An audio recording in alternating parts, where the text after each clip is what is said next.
First of all, I'd just like to say that donkey sellers don't have any brains.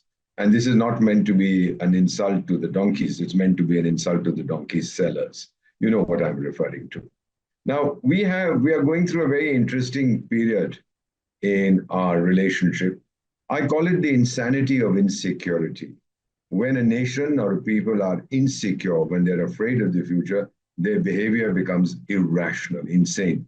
Pakistani ministers keep threatening to use nuclear weapons in case of a war with India. Every minister, his neighbor, the driver's grandmother, oh, we have nuclear weapons, we have nuclear weapons. We are a responsible power. We don't talk like this. These fellows do. Why? Because Islamabad is very badly cornered. Take a look at their neighbors, man. Three major neighbors, their relationship with all three is total rubbish. I'd like to tell the Pakistanis, may God protect you from the venom of the cobra, the teeth of the tiger, and the revenge of the Pathan. Now, what is happening is the Afghans cordially detest the Pakistanis. All this nonsense about brother, brother, sister, sister, Taliban is our brothers, and this and that, all nonsense. As far as Iran is concerned, the buffoon foreign minister from there, when Pakistan begged him, he said, I'll mediate. Tiger, mediation can only work when both sides are ready to be mediated. We don't want you to mediate. Donald Trump also tried to mediate some years ago. We said, no, we'll ask you, we'll trouble you when we require it. We'll deal with this directly. The third is what is happening in Balochistan. The only reason, ma'am, why the Baloch haven't broken away yet is numbers. They don't have enough numbers. They have a huge territory, very small population. But I believe that they are now beginning, they have started using tactics like suicide bombing and so on, which they didn't do earlier.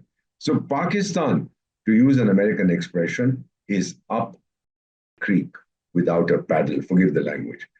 What has that mad Mullah Munir achieved by sending in his trained soldiers to do the carnage, to create the carnage in Pahalgam?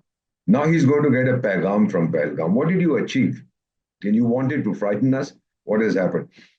For the last 30 years, for the first time, the people of Srinagar and other cities in Jammu and Kashmir have taken to the street to protest the insensate violence that Pakistan has indulged in.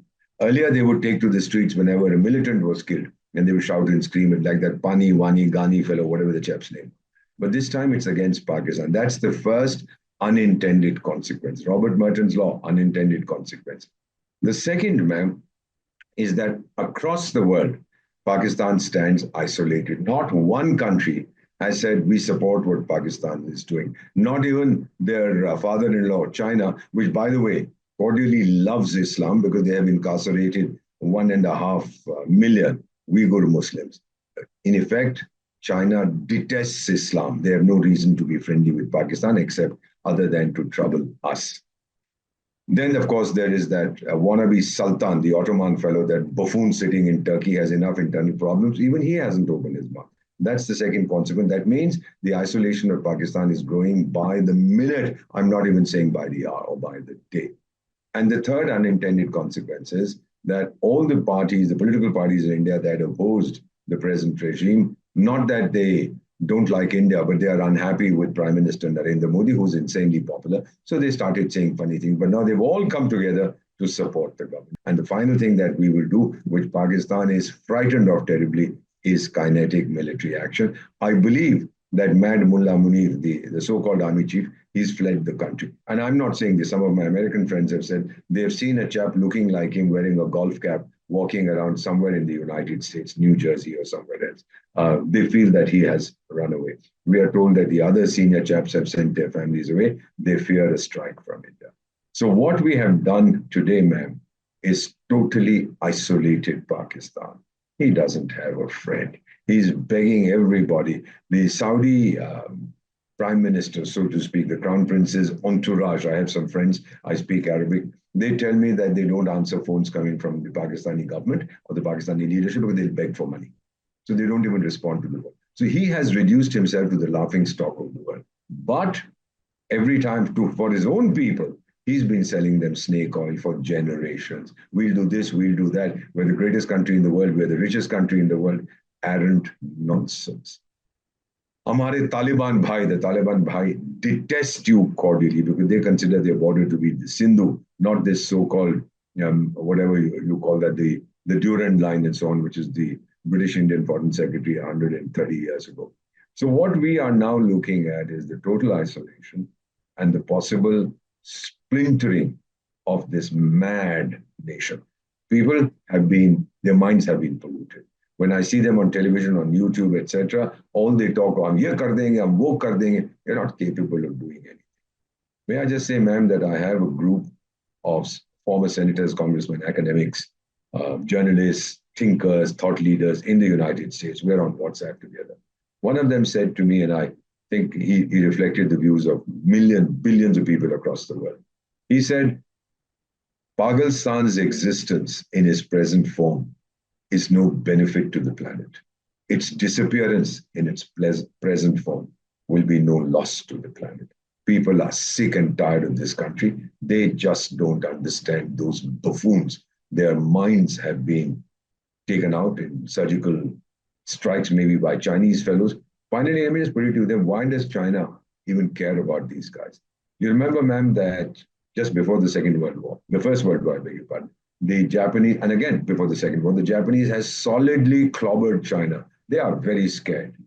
They fought us, the British Indian Army, during the what did they call it? The wars of the middle 19th century, the Opium Wars. The British Indian Army thrashed them. So they're very scared of India. They're very scared, the Indian military. They're very scared of the Japanese military. So they have got two Rottweilers. They are training them. One Rottweiler is North Korea, which has a couple of nukes. They are told, bark at Japan, and the Rottweiler go, oh! Then they've got a second Rottweiler, which also has a nuke called Pakistan, and then they tell him, bark at India, and he goes, oh! These two Rottweilers are being groomed by China to do their bidding. Pakistan is a slave country. First, it was the slave of the West. Now it's a slave of the East. It has no future in its present form. Do I see any change? Not a chance in hell, ma'am. If you think that the present mindset of these idiots will change, then you might as well believe that Abraham Lincoln was my great-grandfather. Let me assure you, the only way to deal with them is the way we are doing now. Keep them in suspended animation. Let them be afraid. Let them stop eating. Let them do whatever they want to. Let them not lead a normal life. We are leading normal lives. Our military will take care of these guys. Don't worry about it. And to the millions of people who want to know how we will stop the flow of the waters there, trust me, ma'am, I'm special advisor in that area. It won't take very long for the water of the Sindhu to not flow into Pakistan. It's a system called interbasin transfers. There is tunnels are built, canals are built, a coffer dam comes up, water finds its own way. It won't be very long. So my friends in Pakistan, if you are listening, there's one way forward for you. Boot out your army, throw them into the Arabian Sea, and then see if you are better off or not without them. India has no pretensions on your land. We don't want your land. But we say at the same time, we don't want to be deflected from our path of development. So good luck to you. It's your choice.